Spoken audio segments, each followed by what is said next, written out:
welcome to Mirage, speculating on speculative fiction. Today we're going to be discussing Brandon Sanderson, and I have again with me Rachael Hardcastle, fantasy writer extraordinaire. How are you doing today? Hello, I'm a little bit ill, but powering You're ill. on as always. Yeah. That's not good. How I is... sound a bit croaky, that's probably why. I didn't notice. If you hadn't pointed it out, I probably wouldn't have known. Oh, well, there you go then. You ruined it. I Now I ruined know. Now I feel guilty. I'm fine. Powering on as always. Oh man, you know what I didn't do? I'm brewing coffee and I do not have a coffee cup. So I need to... Maybe you need to get a coffee cup. I do. So I'm going to see. I'm actually wanting to experiment to see how far this headset will go away from the computer. So you're going to be that experiment right now. Okay. Have you ever read any Brandon Sanderson? Yes, I read Mistborn, the first book, and actually quite enjoyed it. I thought there was quite a steep learning curve, so lots of things that perhaps weren't quite clear at the beginning that I had to read on to figure out. Lots of terms and sort of strange words that were difficult to understand. But once I got past that, I really enjoyed it. So I bought one of his the other day. I bought the Stormlight Archive, which is a really big one. I think it might be. Perhaps I've got that one more. open too. I'm having a hard time getting into it, but I'm dedicated. Next time I have an open spot on my shelf, I'm reading it. What do you think of him? As a person or as an author or Well, as an author, as a reader, actually. I like his style. I like the description and I like the imagery that he's able to give through his writing. But like I said, I find that his books have quite a steep learning curve, and I'm sure that he doesn't intend for that to be the case. But for me, it takes a while to get into them because it takes me a while to get into sort of what all the terms mean, and just with any fantasy book, really, I think that's just the way I am sometimes. So it's probably nothing that he's doing; it's just me as a reader. But yeah, I've bought a second of his books, so that's a good sign. Absolutely. You know, it's funny. Fantasy books do take a little bit of effort to get into, don't they? I don't know if it's like the abandonment of normality or something along those lines. You just have to give up what you already know and accept what the author's trying to tell you. Yeah, I think I need, because I tend within like the first chapter or two, I tend to try and figure everything out. And sometimes with fantasy books, you have to just settle into it, and it is what it is, and let the author sort of give you the information as and when they feel it necessary. And I think maybe I'm just too nosy and I want to know everything. So I try and figure out what all these terms mean and who all these different families are, and Yeah, before it's time to know it. Yeah. you want all the information up front. Yeah, so it's kind of my own fault. I think it's just the type of reader that I am, and sometimes fantasy books, depending on how steep the learning curve is, they just don't quite agree with me. But I enjoyed it for what it was, and I've gone out and bought another one. So I'm kind of 2 or 3 chapters into that already. So I'm enjoying them. Typically, you don't like overly descriptive prose, if I remember correctly. Yeah, I don't like anything too flowery. It's not that I don't like lots of description. I just don't like overly flouncy description. I can't explain it any better than that. If something's a colour, give it a nice colour. Like if it's red, don't just say it's red. Give it a description, but don't give it 4 lines of description. Give it 1 line of decent description. Is like what I like. But Yeah, I guess brevity, there's nothing wrong with that at all, is there? yeah, I like it short and to the point. I like it to be interesting. So, breaking up on me a little bit. oh, sorry. Oh, it's okay. So I'm just looking. It's interesting because with Brandon Sanderson, I think what we're reading now, what is it? The Way of Kings is his first book, and that's like the first one he wrote. But if you look on Tor.com, it actually gives you a list of books that don't include this first one that is recommended that you read first. Like Mistborn is #1. You should read Mistborn to get into Brandon Sanderson's world. That's what I did. So I guess, yeah, Not he's through like a anybody's massive... advice. It just so happened to be the first one I picked up. You just accidentally did it. Interesting. Yeah, I'm ignoring this list. I have one of his others as well, and I can't remember off the top of my head which one it is. Maybe if I have a look on the website, I can find out. Let's see. Next is Elantris. That's what you're supposed to read next, and then third is Warbreaker. Steelheart. It could be Warbreaker. And It then could what? be Warbreaker. Warbreaker. But I have different I have different covers than these ones, so I'm trying to picture the cover in my head, and the covers that are on the website are the ones that I think it's Warbreaker that I've got. I've just not started reading it yet, but I actually bought the other really big one that you've been reading just the other day and started that instead, from Ooh, Waterstones.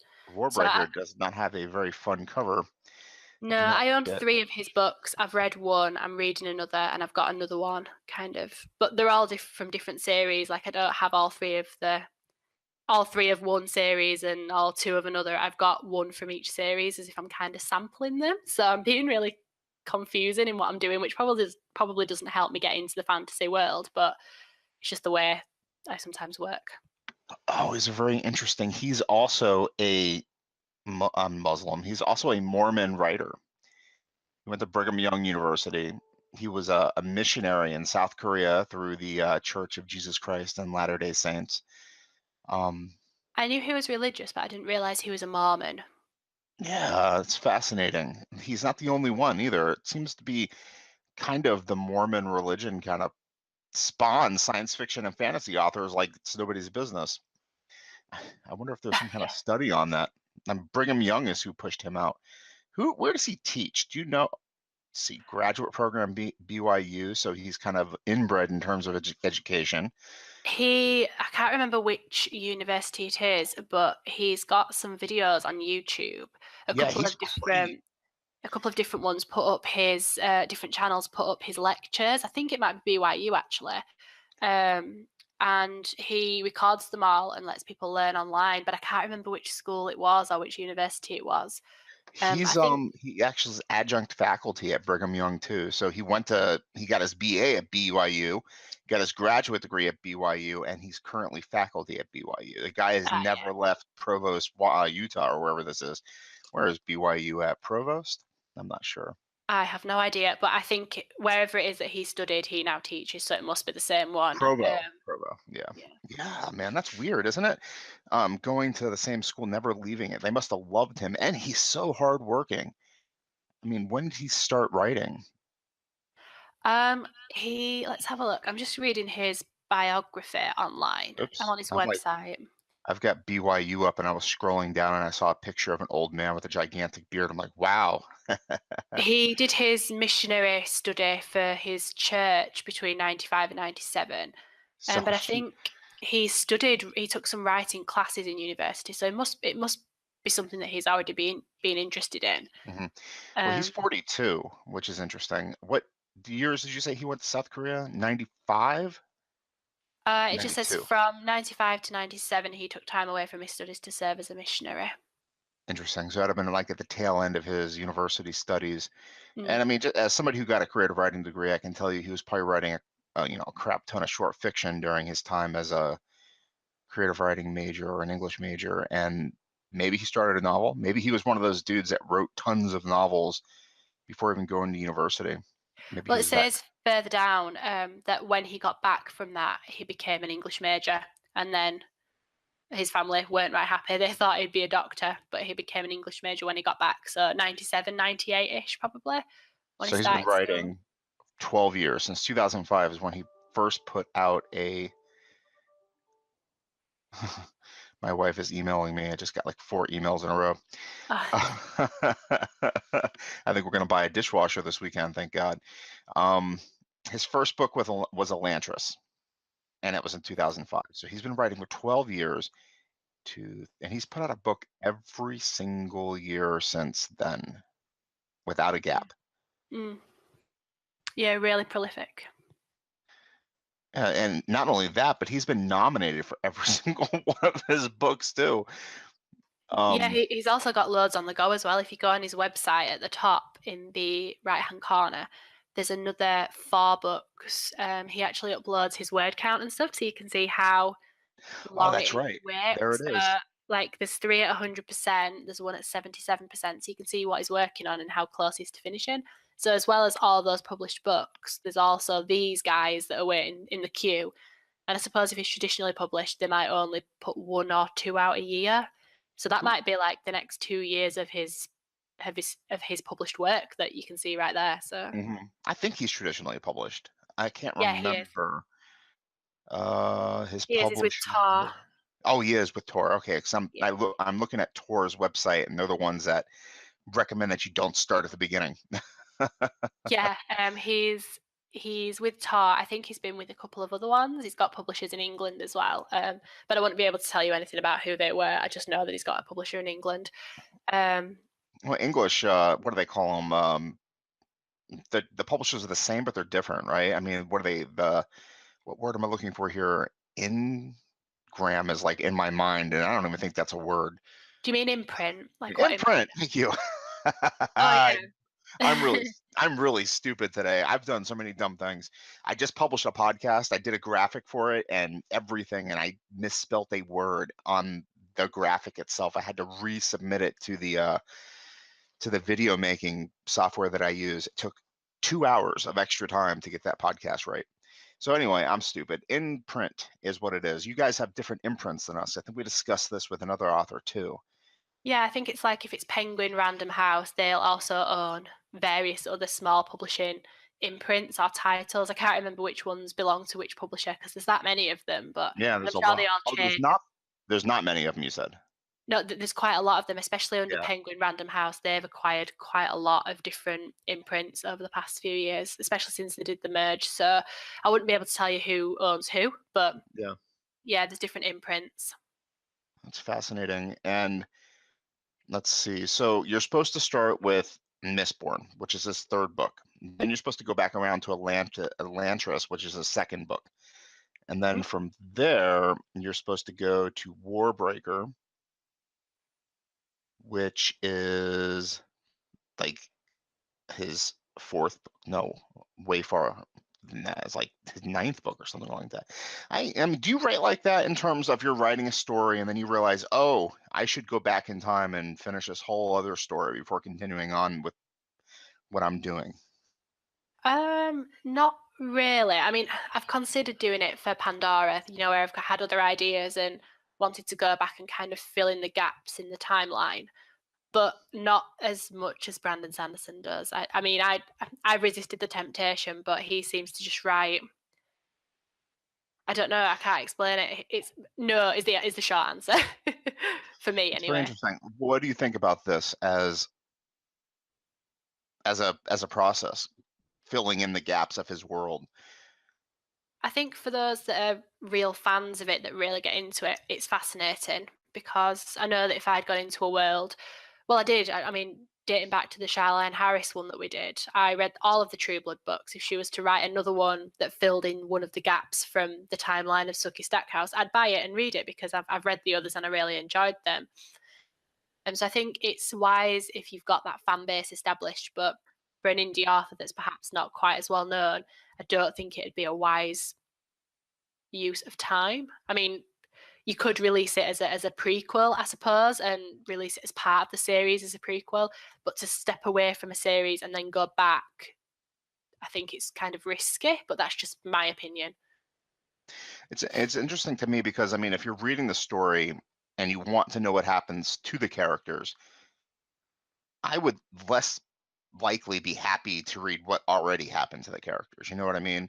I'm looking for a continuation. And again, I'm not reading his story, so I'm not quite sure what he's doing um, in terms of his progression. But wouldn't I just think that would be kind of irritating to stop reading a story and go, okay, let's go back and read something else before we go forward.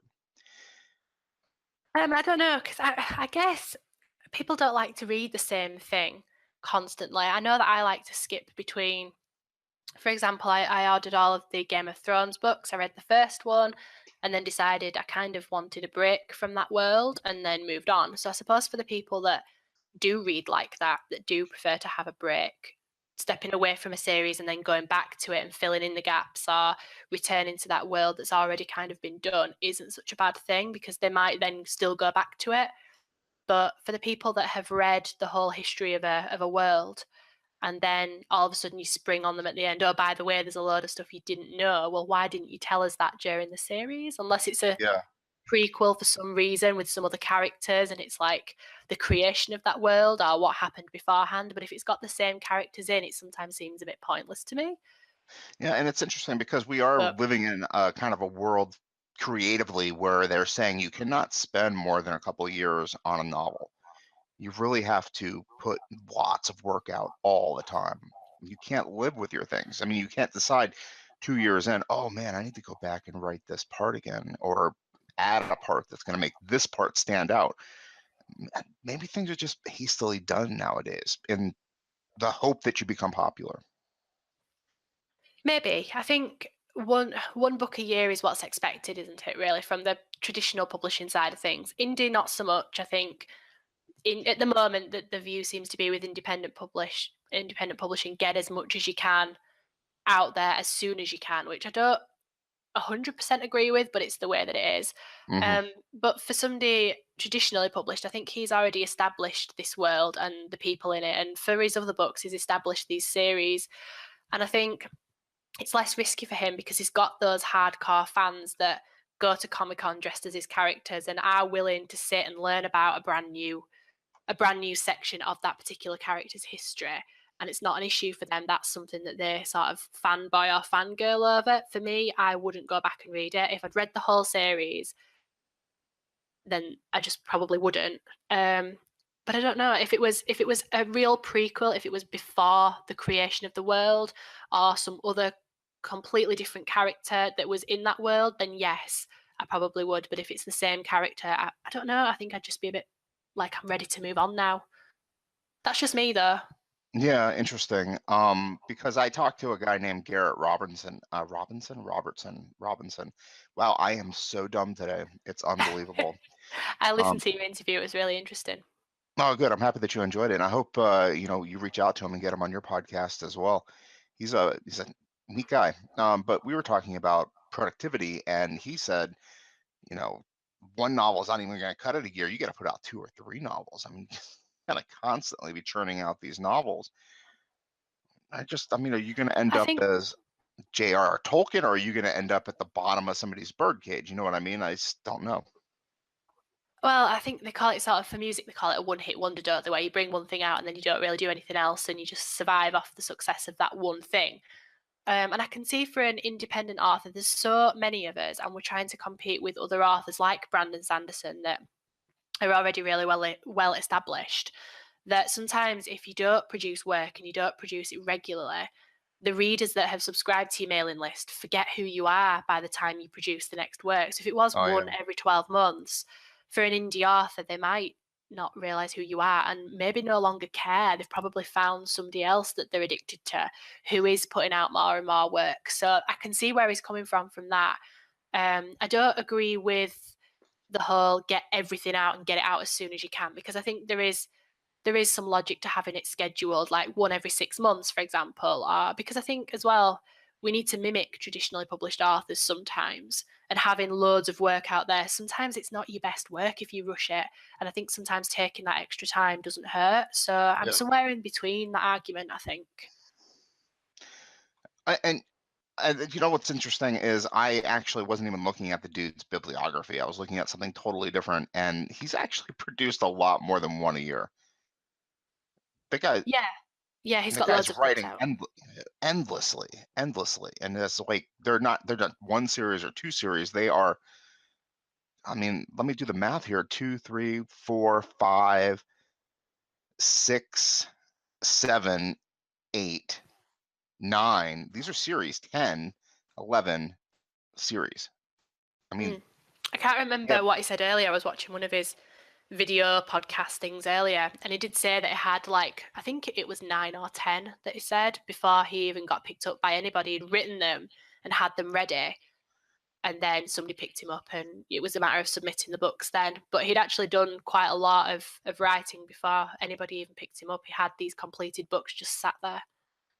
and a lot of people do not like it when you publish yourself. I mean, they won't touch you at all Mm. traditionally. So he had all of these books on his shelf, and he was continuing to write before he even sent out word one to anybody to look at to potentially publish him. Yeah. That it takes I mean, what does that take? Balls of steel? I mean, you have to understand that you're a good artist before you do something like that. Or is it doubt? I Um, mean, you've listened to his podcast. And I've listened to his podcast. I mean, he's indistinguishable from the other people that he's talking with and who they're interviewing. So it's hard to set him apart from that and actually get a gist of who he is unless you're actually familiar with his voice or whatever. And I've only listened to a few of them, but they're very interesting, very educational. Um, But I mean, I mean, as a person himself, I get the impression that he is quite patient. He is quite, I don't know, from watching his lectures where he's been explaining it to his students that you do all this work and you need to. I think in one of them he said that they needed to get it into their own heads whether or not writing as a hobby was something that they could do their whole lives, because not everybody was going to get picked up by a traditional publisher, and he was trying to say to them, if you ask yourself the question of, could I write just for the love of writing for the rest of my life and die with 40 unpublished manuscripts that my family find, or the alternative would be to not write anymore at all. If you answer the question that you would rather have the 40 manuscripts, then that you've answered it. It just says a lot about who you are. And he said that when he sat down and asked himself that question, the answer was yes, he'd rather have the manuscript. So that to me just tells me that he's in it because he loves it and he's in it because he's patient. So the whole point of having 9 or 10 or however many manuscripts written before he got picked up, that just to me says that he was so set knowing what he wanted. And if he never got picked up, well, he never got picked up. But I think it's a good job that he did because, right. well, look at how successful he is. And he's impactful too. It's not like he's Yeah, just writing and disappearing. He's writing and giving back. He has a podcast where he tries to educate. He has videos on I mean, if you look up anybody else, they're not really giving away the recipes. You know what I mean? They're not giving away how they're doing this thing. And he's actually showing people how he accomplished his own goals and dreams. It's fascinating. And he's got kids' books, Alcatraz versus the Evil Librarians. It's like Michael Phelps. You know what I mean? You're standing at the starting block at a pool with Michael Phelps, the Olympic, gold medalist swimmer, and he has a head start. They're going to let him jump in the pool first, and then you're yeah. going to have an opportunity to swim after him, and there's no chance in hell you're going to catch up to him, right? I mean, this guy's in a totally different league than seems anybody else. I think it would be hard to catch up to Brandon Sanderson, but why would you want to? He's a thing all of his own. He writes a particular genre, he writes it in a particular way, and I think that's great for him. But I think people trying to mimic him are already set up for failure. I don't think there's a way to mimic an author. I think you just have to take inspiration from them. And certainly with Brandon Sanderson, because he teaches these lectures, take everything that he's telling you and take all the lessons that he's giving you and the tips and the tricks and the experiences and put it towards something that you can do yourself. Don't try to swim after him. Just attempt to swim alongside him at some point. I think Mhm. that's what I would say. But he is a thing all of his own, and I think he's a brand in itself. Just him as a person, really. When you look at him and the way he is and the way he acts and the way he speaks, I think he in himself is just a brand. So you say Brandon Sanderson, and to me, I know exactly who you mean and what sort of work he writes. It's just because I'm used to him. I didn't discover him until just recently. And it was kind of like that, where I just started seeing this name crop up over and over Yeah. and over again. Read Brandon Sanderson. You have to read it in this order. Read Brandon Sanderson. Or you could just read him as he's printed the novels or whatever. You won't regret it. And But I mean, his books are enjoyable and his worlds are likable, but he as a person is quite likable as well. He's a real, I don't know whether the word's a geek or a nerd to you I hope guys, so. whichever one you'd use. What do you Um, use? I would have said geek, but I don't Oh, know you whether would say that's geek. it. Yeah, but either way, he's just he gets so excited about the little things, especially his own worlds, and he gets. I mean, even just his style is just something about the things that he wears and the way that he carries himself that's just. I don't know. It's just very likable, and I think that, as well as having an awesome series, just makes him a really prolific, really well loved author, just in general. That's fascinating. So, you have those beauty queen type people who are easily marketable. And then you have this guy with a really great personality who people Yeah, want to exactly. hear talk. Well, that's a really good way to look at this in terms of his success. I mean, it's not this just that he's a good writer. is that he seems like a good person that you would want to geek out with, and Yeah, if I could have half an hour on my show with a Brandon Sanderson, it'd be fantastic because I think he'd have not only a lot to say about writing, but I think he'd just be a really good conversationalist as well. He'd be really friendly and really open and really honest. And just I think just the fact that he fanboys about his own series sometimes is exciting because you can see how much he loves it, which I think is probably reflected in the quality of his work as well. yeah, I've heard that he's a fanboy of his own stuff. He's Yeah, but worth it's $6 just it million. just makes him all the more likable to me. I know some people might say, "Oh, it's a bit sad that you're so excited about your own series," but if you're not excited about it, who else is going to be? It's fantastic that he can get so geeky over this one series and get so into it. I think that just makes him even more likable. Well, and also people are with him too. You know what I mean? He's not just out there on the street saying, "Oh, my novels, oh, my novels." People are coming to him and saying, "Oh, your novels, oh, your novels," and Yeah. he gets the opportunity to get excited about that.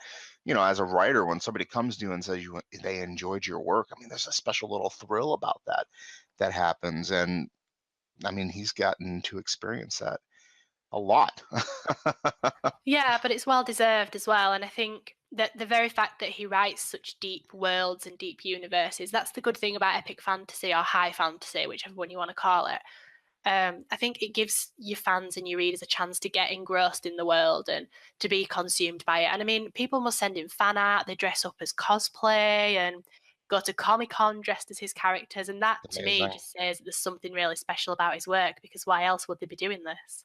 And also, I guess that harkens back to what we were talking about a few minutes ago, or starting out, where he's building this deep world. He's be able to write his own rules. So I mean, he can do whatever he wants with his world. And if he chooses to go back decades into his story and tell you a new story from within that world itself, he's earned the right to do that as well, which is great Yeah, for him. and it is fascinating listening to his lectures because he actually has his own laws, physical written laws that he abides by and that he gets his students to abide by. So when they're writing magical worlds, he believes that there should be laws to the magic system, that they have to have rules and limitations. And he's got these, I think there's three laws, and he calls them Sanderson's laws. And Do you know they're him? fascinating. Not off by heart, no. I've got them written down somewhere, and I sometimes refer to them when I'm working on my Pandora series. Um, but I couldn't tell you them off by heart. No, I think one of them definitely is the limitations to magic, but I don't know the other two. If you go to tvtropes.com, I love this website. It's one of my favorite ones in the entire world. It actually lists Sanderson's laws. And the first law is it claims that the better defined and understandable a magic system is, the more an author can use it in their plot. So the better the reader understands a magic system, the more it can be used to resolve conflict. Yeah, Number two is that limitations are more important than powers. He means yes, that powers don't make a character interesting. What matters is what they cannot do. yeah. So, That's the one I was referring to. I think. so he brings up Superman as an example, pointing out that Superman has flight, super strength, laser vision, plenty of other abilities. But what makes Superman interesting is his moral code. He can't, and his weakness to kryptonite. That's Yeah, like fascinating. Indiana Jones has a fear of snakes, is it? Yeah, That's something just very small sometimes has that impact on the character. It makes them who they are. It gives them something more human, I think, is maybe what he's trying to say. You've got human beings aren't perfect, and so the character shouldn't be perfect. that's interesting because I mean, you are defined by your weaknesses, aren't you? I mean, if you are just speaking as a writer, if you want to write and you're not writing, it's a profound weakness to being a writer. Or if you want to Yeah, be a a writer marathonist and who you're not doesn't running. write. Yeah. Yeah, I suppose. But I think Number fears in particular are probably good ones as well, giving a character a fear, such as snakes, or especially if they're going into tombs every day. If they had a fear of spiders, it'd be a bit of a hindrance. So I think it's just about choosing the limitation carefully. Thinking about Noah, did he have a fear or a limitation within his own story, do you think? As in my Noah, Noah Your Noah, Finn. yeah. Oh, Yeah. I was thinking, for a minute then I was thinking, which Noah? Is this a character in Brandon's book that I'm not aware of? Yeah, it said Um, actually a little bit awkwardly, but what I meant is your latest novelette. Do you think mm. that your character functioned within a weakness or a fear? Because it was pretty I compelling. Thank you. To be honest, I don't know. I don't think I consciously wrote a fear in. I think he's obviously grieving, so you could say that his weakness or his limitation at that time is looking past that. He's kind of restricted to his own grief. But other than that, no. There is the whole thing with his father, and that he always felt like his dad never thought he was good enough. That his dad was always very successful and expected a lot of Noah that he perhaps couldn't live up to. So there's that kind of, I suppose, is a limitation to him. It's a personal limitation that he sets himself, but I guess you could use that. I guess in terms of your work though, he's not the one with the magic, is he? The other character is. Yeah, and what makes Christopher Saint interesting, or Death, or whatever you want to call him, and what makes him interesting is he doesn't think that he has a limitation. He thinks he can do pretty much anything. But then later on in the story, you learn that actually his limitation is his guilt of what he's already created, and the problems that he already has. And he doesn't want to interfere anymore. He doesn't think that his magic, or whatever you want to call it, whether it's magic or whether it's, I don't know what you would call it in these terms, because it's not a fantasy book, not really. Um, I think he kind of feels that that's his own limitation, or that's his weakness, because he uses it for the wrong reasons. So I guess I don't know. Noah Finn and the Art of Suicide is kind of a weird one. I bet I don't sound very good because I don't really know my own story. But I don't know. What would you Well, say as that's a interesting. reader? What would you say? Because I mean, I'm the writer, but you as a reader, what would you give as his limitation? Well, in terms of Noah, I would give it his limitation is addictive tendencies and his desire to be more, even though he's probably not more. He wants to Yeah, I be better suppose. than he is, but he's really not that good to begin with. He's got a profound weakness of spirit. You know, he goes the Mm. easy route. I mean, he wants to feel good. He does drugs. He wants to work on Wall Street. He takes a janitorial job. I can't remember if that's the direction you took him or not, 'cause I only read the beta version. His Um, um his uncle, I think, got him the job. Somebody in his family got him the job. That's the way I wrote it. It was kind of a somebody felt sorry for him and wanted him to help live up to his father's expectations. So they kind of squirreled him into the workplace, but not in a very high paying job, unfortunately. So I guess I would agree with you on the drugs aspect of it. That would be a limitation or a weakness. But by the time we meet Noah, he no longer has that. It's part of his past. Um, but I don't know. He's a I don't know. Yeah, I'm baffled by my own characters. That's a good thing, isn't it? well, I mean, in terms of these laws, I mean, we've already gotten stuck on the second one because it is profound. I mean, you define strength through weakness. And that's just amazing. If you're trying to be an Olympic bench presser, but you have a weak shoulder, that's the weakness that kind of defines your strength. It's really an interesting way to look at character design, and within the design of the character, you have a plot that can wash over that character, and it reacts like a boulder in a river. I mean, it can, depending on how that character reacts to that water, is how the story is going to go. It is a fascinating way to look at this. Yeah, and he's clearly sat and thought about them in depth as well, because I don't think these are things he's just plucked from the top of his mind. He'll have sat and done some research and read a lot of the books that he loves, the fantasy books, and built these logical laws that help him to be a better writer and a more consistent writer, I'd say as well, because if he's sticking to these laws all the time, it kind of gives the reader certain expectations of his work. Because you know that if there's somebody that's got all these magical powers, that they are going to be faulted in a way. There's going to be something holding them back in some way. So I guess it gives the reader an expectation of his characters and his world, because nothing's perfect, and I guess neither is life. So makes sense. Yeah.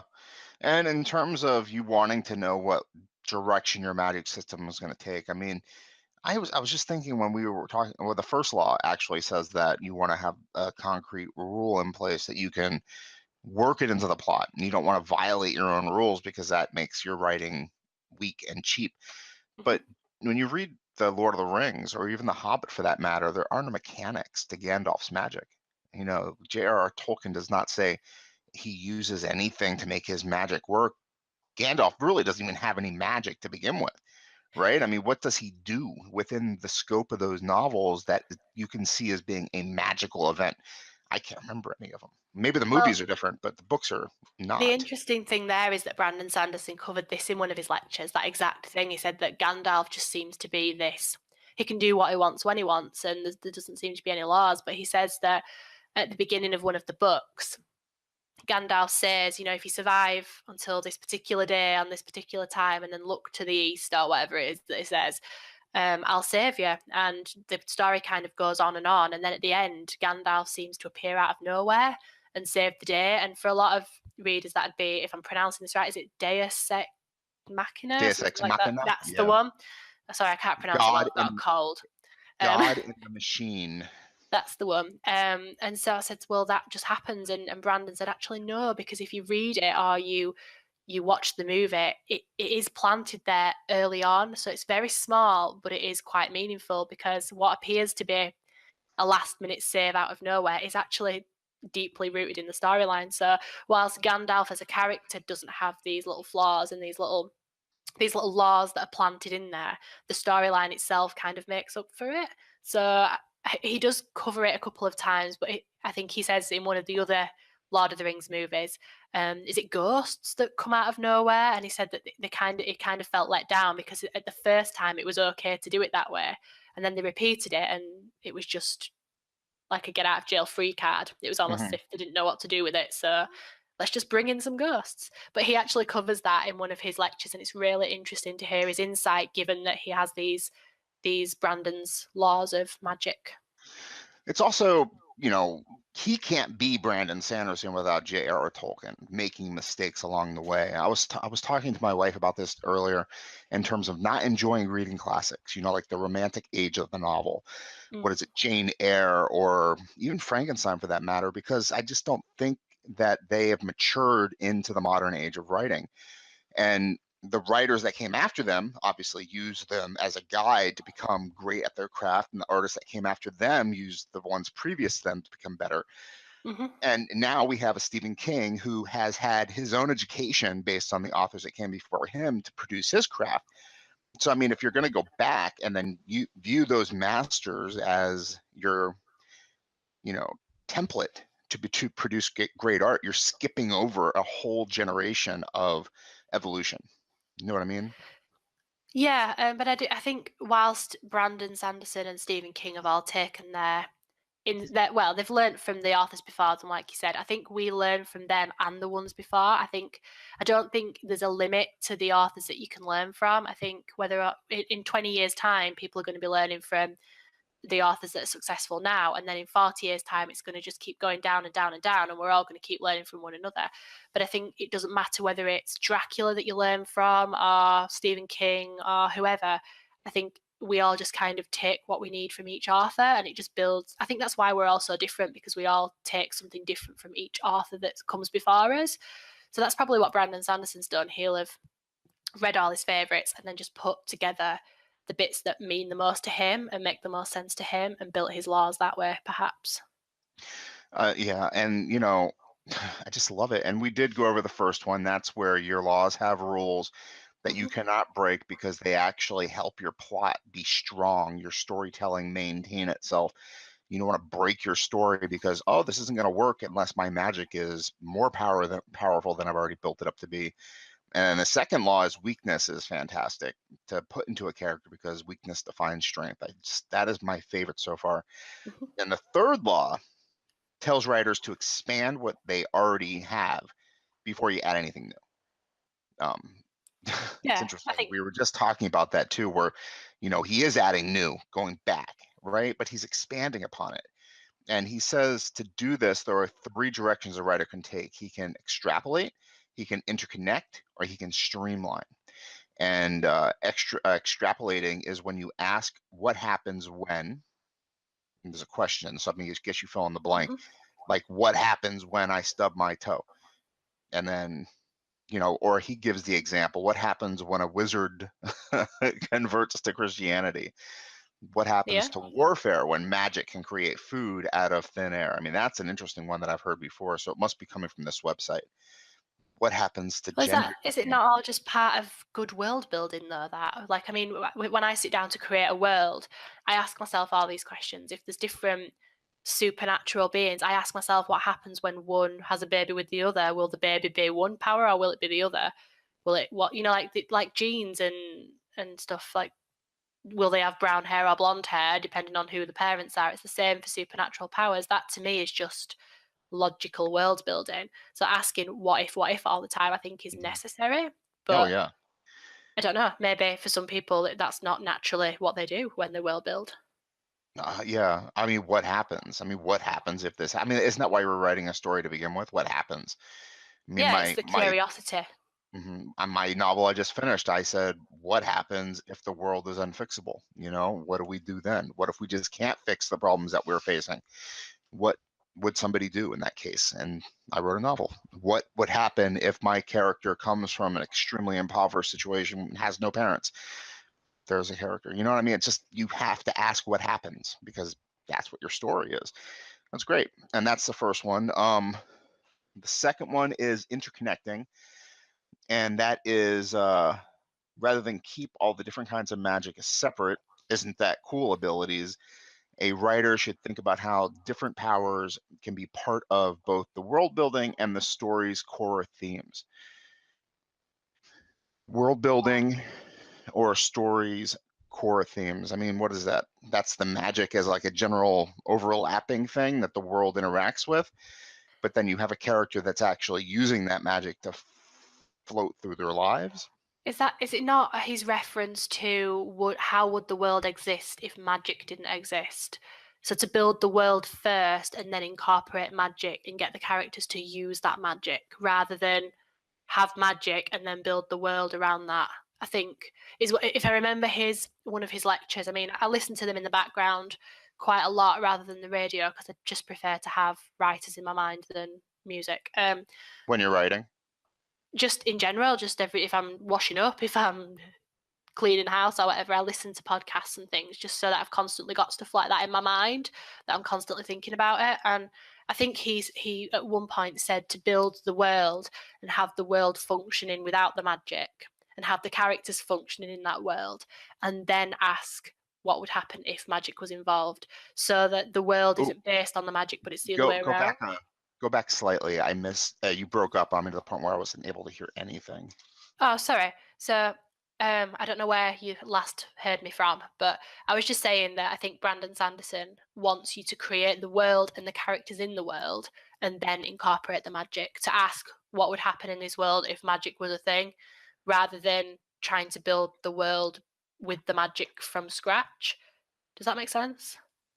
Yeah, I guess. I mean, it's harder if I'm understanding this correctly. If you're writing, say, a first novel in a fantasy series, to kind of put that magic in before you build your world, because you're kind of looking at the characters going, what do I want you to have going forward? I don't know. Yeah, I think Maybe he this, wants you to write the world and the characters and then ask yourself, right, what how would does this happen kind of work if in the story? magic what happens if this world now is a host for magic? How would the characters relate to that and how would it affect the characters rather than have this is a magical world and the characters have got to exist in it, have magic exist in the world, if Is that. this how the snowflake method works? Do you Oh, I think? don't know, that's new to me. I've heard of the snowflake method, but is it ran what's the name of the guy? Is it Ingermanson something surname who Oh developed it? yeah, Randy Ingermanson. Yeah, That's the one. Ingermanson. Ingermanson. Randy Ingermanson. Really cool name. Pretty cool name. But yeah, He sounds like he's Swedish or something. I'm not overly familiar with the snowflake method, though I have heard of it, so I couldn't really. It might very well be. I'm trying to look like scan it real quick, see if I can kind of get an idea. I mean, he's writing about the three-act structure. You want your character's name, a one-sentence summary, the character's motivation, the character's goal, the character's conflict, the character's epiphany, and a paragraph summary of the character's storyline. I mean, he's going about it character-centric, not world-centric. And it seems like Brandon Sanderson is saying world-centric first, and then your magic mechanics second, and then your characters third. You think Yeah, I'm I think. understanding that correctly? Yeah, yeah, but basically build the world first and then add in the magic. Don't try to build the world and the magic at the same time and then get your characters to rule to run according to that. there's a specific way in which he says to do it. But I don't know. I guess it's up to the author, the individual author. I personally, I think when I very first wrote Finding Pandora, so back in 2010, I think I just created the whole thing. And looking back, it probably was a mistake because then I had to go back and pull it all apart and create the world and then say to myself, right, well, how does the magic play a part in this? So I guess by doing my rewrite, I've done exactly as he's advised that you do, but I've done it too late. So maybe he's right. Maybe that's something that you need to look at from square one. That's fascinating. My first novel is a literary fiction piece about drug use and crime and punishment, and it Hmm. had no magic. It existed in the world that we currently live in today, so I didn't really have to worry about how things are going to work because I've been on buses before, I've been in cars before.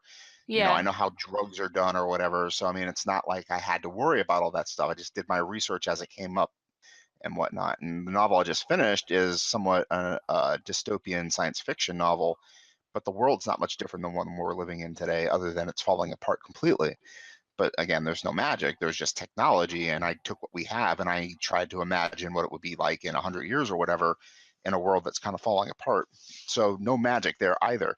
But I mean, my point is not to, brag about me writing 2 novels. It's about, Brandon Sanderson did this, but Brandon Sanderson didn't say, oh, I'm doing this because Ayn Rand did this or Stephen King did this. Brandon Sanderson's doing this because this works very well for Brandon Sanderson.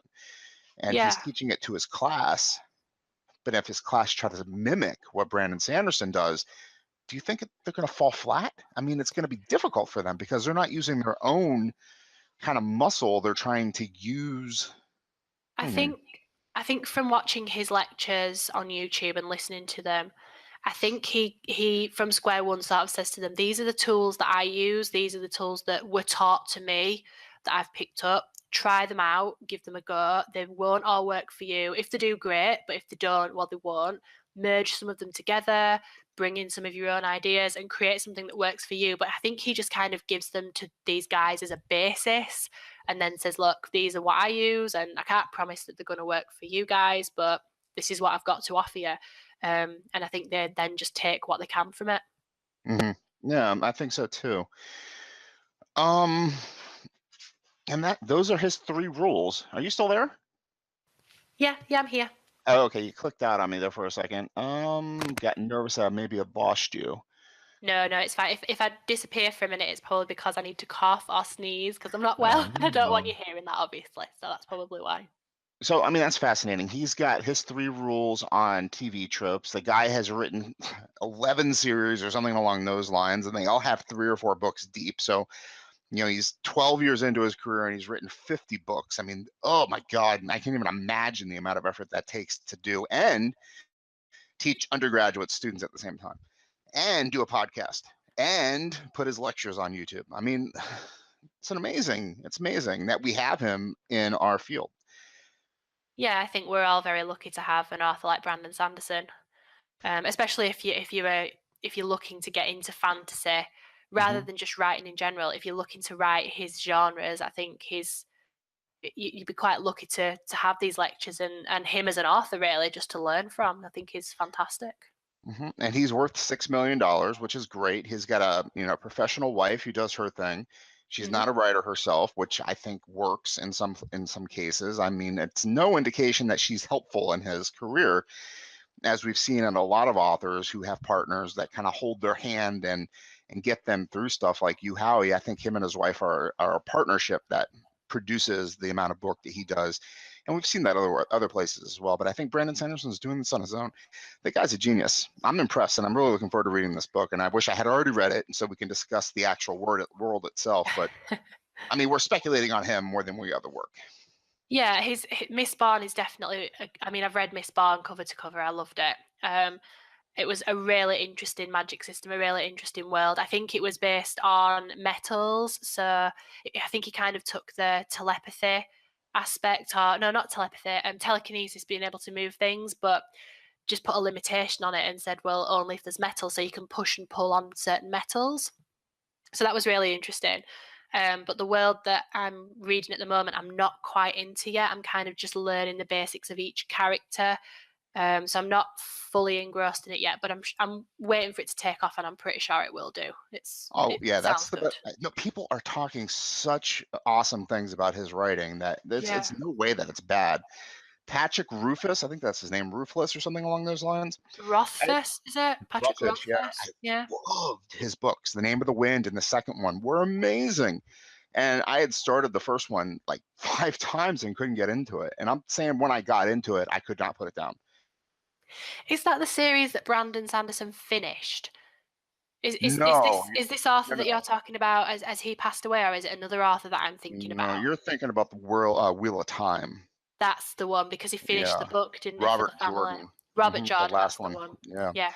And I've read a few of those, and I can't remember anything other than the first couple of chapters I've of the not read first any one. of them, so I'd I've read like not really 70 know. books of it, and I can't remember anything. I'm like, what the hell happened to my mind? But I'm reading Nicholas Ames still, and I can't recommend that one enough. It's wonderfully written, and someday I'll finish it. Yeah, Reddit is my doom. I open my phone and I go right to Reddit instead of going to my book. Stupid electronic reading. Yeah, I've got quite a few on the go at the moment. I seem to pick something up and get really into it, and then get fed up with it and think, oh, I'll just pick something else up so I'm not losing my reading momentum. And then I never go back to it, and then I have to restart the book again. So I'm hoping that I can stick to this Brandon Sanderson one, Oh, because I maybe kind of that's my feel maybe that if I step away from it, I won't understand it, so I'll have to keep with it. maybe that's my special superpower is that I can put a book down for years and pick it back up again and be okay picking up, starting reading right where I stopped. Oh, I'm jealous I can't do that. I always Uh, forget where I am and what's happened. it helps me so much in writing too, because I can go back to novels that I have, started and then I'm still working on and continue working on them and whatnot, and short stories or whatever. It's my special power. I have one. I think all the authors listening to this just hissed at you. How do we feel about Brandon Sanderson? Do you think we missed anything? Probably a lot, because the guy. I'm sure we could probably talk about Brandon Sanderson and everything he's done or he's gonna do for the next week and a half, but I would love to do a podcast on the Mormon Latter-day Saints writers, because it seems like something's happening there. They're producing a lot of great science fiction fantasy authors. maybe you need to become a Mormon. Maybe that's what they're trying to tell you. Totally. I'm going to do it right now. They get special underwear and everything. Well, no matter what religion he is, he's talented in this. So I think that's Yeah, what you I think look I at. agree. Well, I don't know yet. I'll tell you when I finish his novel, but that's what everybody else says, is that he's extremely talented and his books are incredibly entertaining. So I'm looking Mm. forward to it. If there is there anything else you'd like to mention? No, I can't think of anything. As a fan, I look forward to hearing what you're going to do going forward and Thank you. whatnot. And I thoroughly enjoyed this conversation. And you want to say goodbye? Yeah, thank you for listening and goodbye. All right. Thank you so much. I really appreciate it.